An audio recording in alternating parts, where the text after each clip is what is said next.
زانین هۆکارەکانی چییە و بۆ هەندێک لەو کۆمپانیایانە بەشداریان پێناکرێت لە کۆبوونەوەکان لە دانیشتەکان بۆی کە ئامادە بن دەست بکەنەوە بە بەرهەمهێنانی نەوت و دەرهێنانی نەوت بۆی کە بچێتە ئەو چوارچەوەی دەست بکرێتەوە بە هەناردەکردنەوەی نەوت. لەسەرم بابەتە لە سلێمانیەوە میوانێکی تایبەتم لەگەڵە بێکە بەهرۆز جعفەر بەڕێز بەهرۆز جعفەر شارەزای وزەیە بە شێوەیەکی ڕاستەخۆ لە سلێمانیەوە لەگەڵمە بێت. بەڕێز بەهرۆز ئەم کاتت باش سڵاوت لێبێ. جارێ ئەمە باسێکیەوە بکەین بۆچی عێراق لە هەناردەکردنەوەی نەوتی هەرێمی کوردستان هەر جارەی بیانوێک خەمساردیەک یاخود لابەلاییەکی هەیە ئەمە هۆکاری چییە؟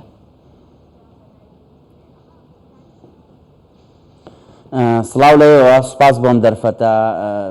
دووبارە و دەبارە قسە لەسەر پرسێکەکەین کە وەکو جەنابەت دووتت عێراق هەر جارە و بیانوێک بە هەرێمی کوردستان ئەکات و هەرێمی کوردستانیش ئەکید فاکتەرێکی گرنگی ئەم پرسی نەوت و غاز لە عێراقدا. ئەمەوێ ئەوە بە یعنی بە ڕاشکاوی باس بکەم کە پرسی نەوت و غاز مەسەلەن ئێستا جەنابەت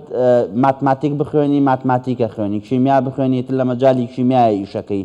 فیزیا بخوێنی لە مەجای فیزیایە تۆ ئیشەکەی و هاکەزا. بەڵام پرسی نەوت و غاز لە یەک کاتا پرسی سیاسەتە، پرسی ئابووریە، پرسی لایەنی جیۆلۆجی و ئەو مەسایلانەیە کە لە ژێر زەویە هەن، پرسی میکانیکە، پرسی ژینگەیە، پرسی پەیوەندیە نێودەوڵەتیەکان و دەستێوەردانی هەرێمایەتیە، پرسی تەحکیمی دەولیە ئەوەی کە جارنەجارێ شکاتێکە کرێ لە دادگای نێودەوڵەتی لەندەن و نیویۆرک، پرسیەوە ئاربیتریشنە. کۆمەڵێک یعنی مەسائیل پەیوەستن بە پرسی نەوت و غازەوە. ئەگەر بین لەسەر فاکتەری هەرێمی کوردستان ڕەگی ئەم کێشەیە. ڕاستە بەغدا ئەگەر بێوێ یان بەغدا یا تورکیا یا ئێران وەکو لایەنە سیاسەکەی لێکی بیتەوەوان هەرگیز حەزیان نەکرد و کورد نینۆکێ بێ خۆی بخورێنێت کەواتە کورد دەبێ خۆی یعنی بیر لەوە بکاتەوە لە چوارچەوەی پرۆژەیەکی استراتیژی گشتگیری هەمەلایەنەدا مامەڵە لەگەڵ پرسی وزە بکات. ڕەگی ئەم کێشەیە کە حەزەکەم زۆر بەدەنگی بەرز باسی بکەم ڕەگی ئەم کێشەیە ئەوەیە کە لە دوای ساڵی 2006ەوە کە حکوومەتی هەرێمی کوردستان یان وەزارەتی سامانە سروشتیەکان دامەزرا لەبری ئەوەی کۆمپانیای نەوتی خۆماڵی نیشتیمانی کوردیدا بمەزرێنین چوین عەقد و گرێبەستمان لەگەڵ کۆمپانیا نێودەوڵەتیەکان کرد. ئەمە ڕەگی کێشەکەیە. لە کاتێکە ئێمە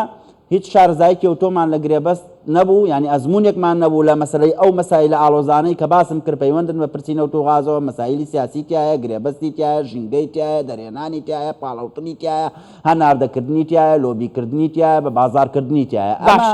ڕێگی کێشەکەیە کە ئەم پرسە ئاوها ڕۆشت هەرێمی کوردستان گرێبەستی کرد و پرۆسەی بەرەمێنان نەوت لە هەرێمی کوردستان بەردەوام بوو. ئەلحەقی گەشەپێدانیشی لێکەوتەوە، گەشەپێدانی ئابووری ژێرخانیشی لە هەرێمی کوردستانە لێکەوتەوە. ئەمە واکەوتەوە لە لای کۆمەلگای نێودەوڵەتی، لە لای کۆمپانیا نێودەوڵەتەکان، لای حکوومەتی عێراق کە عێراق یەک دەوڵەتە بەڵام دوو پیشەسازی جیاوازی نەوت و غازی و هایدرۆکاربۆنیەیە. باشە بەڕێز بەهرۆز ئەلێرەیە یعنی ئەمێ پرسیارەوەت لێ بکەم عێراق ئێستا مەبەستی چییە لە گۆڕینی ئەو گرێبەستانە لە شێوازی گرێبەستە هاوبەشەکان؟ یعنی ئەوێ بە چ شێوازێک بۆ ناوێت گرێبەستی هاوبەش بگۆڕێ بەڵام ئەڵێ شێوازەکەیە گۆڕم ئەمە چییە مەبەستانی ئەگەر تۆ ڕوونی کەیتەوە عێراق چ مەبەستێکی هەیە لەمە؟ ئێستا باسی دەکەم کە مەبەستی چییە، بەڵام پێشەوەی باسی بکەم بۆی بینەرێک تێبگات شێوازی گرێبەستی نەوتی چۆنە. ئێمە شێوازی گرێبەستی نەوتی بە پێی ستانداردی نێودەوڵەتی جۆری زۆرە، بەڵام چوار جۆری هەیە. جۆرێکیان ئیمتیازە، جۆرێکیان شەراع الموباعە، جۆرێکی دیکەیان گرێبەستی بەشداری و بەرێنانەوەی کە هەرێمی کوردستان ئیشی لەسەرەکە، ئەو جۆرێکی دیکەشان سێرڤزە، عقودی خدمەیە. هەرێمی کوردستان لەسەرەتاوە عقودی بڵێن پرۆدەکتین شەیرین کۆنتراکت گرێبەستی بەشداری و بەرێنانی هەڵبژاردەوە. بۆ چونکە هەرێمی کوردستان خۆی ئەو کاتە توانای تەکنیکی نەبوو کە ئیش لەسەر کێڵگە نەوتەکانی خۆی بکات و دەرهێنان بکات و پارەیەکی ئەوتۆی هائیل و بەرزیشی لە بەردەستان نەبوو. لەم شەوازە لە گرێبەستا کارێمی کوردستان واژۆی کردووە. هەرێمی کوردستان یەک دینار مەسروف ناکات کۆمپانیایەکە هێنێ ئەگەر توانیتی کێڵگەیەکی نەوت لەوێ بدۆزێتەوە. باشە کاک بەهرۆز ئێستا ئەوەی قسەکەیە لەسەر ئێمە ئەوەیە باب ئێمە جارێ ڕووکەینە ئەو بیانوانەی کە بەغدا گرتوێتی بەغداڵێ من شێوازەکەی گۆڕم جارێ ئەتوانێت شێواز بگۆڕێ ئەڵە بەپێی یاسا ئەیگونجێنم لەگەڵ یاسا ئایا ئەم تا ئێستا یاسایەکی نییە هەر یاسایەکی نییە بۆ پەرلەمان یاسای نەوت و گازی هەر تا ئێستا ئامادە نەکردووە ئەمە لە چ شوێنێک لە بە کامە یاسایی گونجێنێت و ئەوێت لەگەڵم یاسایە بیگونجێنێت یعنی ئێستا دێمە باسی ئەوەش بە شێوەیەکی گشتی مادام جەنابەت پەلەتە کە من باسی ئەوە بکەم شێوازی گرێبەستەکانی هەرێمی کوردستان و بەغدا جیاوازن کە لەگەڵ کۆمپانیا نەودەوڵەتیەکانە کردویانە حکوومەتی عێراق بە بڕوای من مەبەستی ئەوە نییە کە نەوتی هەرێمی کوردستان هەناردە بکرێتەوە لەم کورسیە دانیشت بووم لە مانگی سێ لە مانگی ئازارە مقابلەم لەگەڵ ئەم بەڕێزێکی ئەوە کرد گوتی هەفتەی ئایندە نەوتە نارداکرێتەوەتم ڕەنگە ساڵێکی دیکەش بخایەنێت پرسی هەناردەکردنەوەی نەوت لە نەوتی هەرێمی کوردستان حکوومەتی عێراق دەستی بەدەستی ئەکات لە پێگەی هێزەوە مامەڵە لەگەڵ هەرێمی کوردستان نەکات بڕیار بەدەستانی هەرێمی کوردستانیش لەم ڕاستیە تێگەیشتون تاکە چارەسەرێک کە پرسی نەوت و غاز و هەناردەکردنەوەی نەوتی کوردستان لەگەڵ کۆمپانیەکانە بە ئەنجام بگەێنێت ئەویش بریتیە لەوەی کە ڕەشنووسێکی نوێ بۆ یاسای نەوت و غازی عێراق ئامادە بکرێت و ئەو یاسایە لە عێراقا دەربچێنرێت کە ئەمان دەست بۆ ئیشە ڕئیسیەکە نابن تەنها نەوعێکە لە کاتکوشتن شێوازی گرێبەستیەکان شێوازی گرێبەستەکانیش وەزارەتی نەوتەڵی کێشەی یاسایی و تەکنیکی و دارایی هەیە ئێمە لە هەرێمی کوردستان و لە بەغداش تیمی تەکنیکی و دارایی و خەبیری مەجای برێبەستەکانمان هەموو ڕۆژێک لەوێ ئامادە نییە بۆیە بەغدا خۆی بەڕاست و چەپدا هەرچێکی بێ بڕیار لەوە ئەدات باشە ئێستا بەشێک لە کۆمپانیا نەوتیەکان بە تایبەت ئاپیکۆر و کۆمپانیەکانی دیکە نیگەرانن ئەڵێ ئاگامان لێ لە دانوستان و دانیشتەکان بەڵام بەشداریمان پێ ناکەن ئەمە لە چیەوە سەرچاوی گرتووە نیگەرانی ئەوان ئەمە لەوە سەرچاوی گردووە بەهۆی ئەوەی لە ڕووی جۆلۆجیەوە یان لە ڕووی بەرزونوزمی و مەناخەوە تێچووی بەرهەمێنان لە هەرێمی کوردستانە زیاترە مەسەڵەن لە قەرەداغ لەو بناری شاخەی شێخان لە تاوشێ لە سەر و شاخە بەرمیلێک نەوت دەربهێنی ئەشیت تێچۆکەی زیاترە وەک لە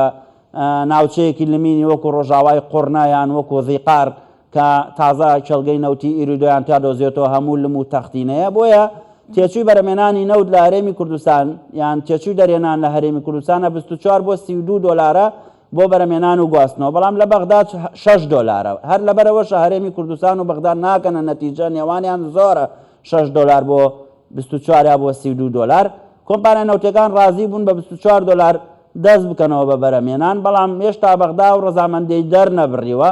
خاڵێکی تر کە من دەمەوێت لێرە ئیشارەتی پێ بکەم تەنانەت بەغدا لەوە شاغەدری لە هەرێمی کوردستان کردووە هەرچەنەوە کەم تەرخەمی نوێنەرانی کوردە لە بەغدا ئەم هەڵەیان بەسەرا تێپەڕیوە بەوەی نەزانینی زمانەوە بەیان لە شارەزاییەوە بێت لە یاسای بوجە لە مادەی 11 ئەڵێت تێچووی بەرهەمێنانی نەوتی عێراق حکوومەتی عێراق سەرفی ئەکات بەڵام ئەڵێت تێچووی بەرهەمێنانی نەوت لە هەرێمی کوردستان تەنها لە مەجای تەشغیلیە سەرفەکرێت یعنی لەوە شارە یاسای بوجەیە ستەمێک بەرامبەر بە هەرێمی کوردستان کراوە کە تەواوی تێچوو لە بەغدا حکوومەت ئەیدات بۆ ناوچەکانی باشوور و ناوچەکانی خۆی بەڵام بۆ هەرێمی کوردستان تەنها تێچووی تەشغیلی حسابی بۆ کراوە باشە بەڕێز بەهرۆز ئەو کۆمپانیانی کە بەشداری دانوستانەکانیان کردووە کرێ بزانین کام کۆمپانیایانە بۆنەوە بۆچی خۆی لە ڕاستیە 6 بۆ 7 کۆمپانیای ڕئیسین کۆمپانیای ئیماراتیان تێدایە دوو کۆمپانیای ئیماراتیان تێدایە بەڵام ئەوەی کە من دەمەوێت ئیش لە قسە لەسەر کۆمپانیاکان بکەم ئەمە دیراسەیەکە کە دیراسەی ئێمە لە پەیمانگای مەدەتریانە بۆ توێژینەوەی هەرێمایەتی بڵاو بۆتەوە 16 لاپەڕەیە ئیش لەسەر دەستی رووسیا لە ناو کەرتی وزەی عێراق و هەرێمی کوردستانە ئەکات لێرە هەرێمی کوردستان 52 بلۆکی نەوتی هەیە بەڵام تەنها لە 12 بلۆکی نەوتیە هەرێمی کوردستان کۆمپانیاکان ئیشەکەن ئەم 12 بلۆکەش 5 بلۆکی لە ساڵی 2017ەوە رووسەکان یا رووسیا یا کۆمپانیای ڕووزنەفت پشکی تیا هەیە و ئیدارەی هەیە و بەرپرسیارەتی تایە و قسەکەری سەرێکیەوە ئێستا رووسیا لە هەرێمی کوردستان کە قەوارەیەکی دەستوری سیاسی سربەخۆیە تا ڕادەیەکی زۆر توانێتی برەو بە تواناکانی خۆی بدا لە ڕووی دیبلۆماسیەوە لە ڕووی ئابوووریەوە توانێتی بوونی خۆی پارێزە بەڵام رووسیا جگە لەوەی لێرە سەیتەرەی هەیە کۆمپانیا ڕووسیەکان لە باشووری عێراقیش یعنی لە باشوور و بۆ باکوورە توانم بڵێم کۆمپانیا ڕووسەکانن و رووسیا لایەنێکی سەرەکی قسەکردنە ئێستا لە پرسی نەوت و غاز لە هەرێمی کوردستان و لە عێراق بە پێم دیراسەی ئێمە کە سبەینە و دوو سبەیش بە عەربی و بە ئینگلیزیش بڵاو بێتەوە. بەڵێ بەڕێز بەهرۆز جەعفەر شارەزای وزار لە سلێمانیەوە لەگەڵم بووی سوپاس بۆ بەشداریکردنت لە بڵتنی هەواڵابووریەکان.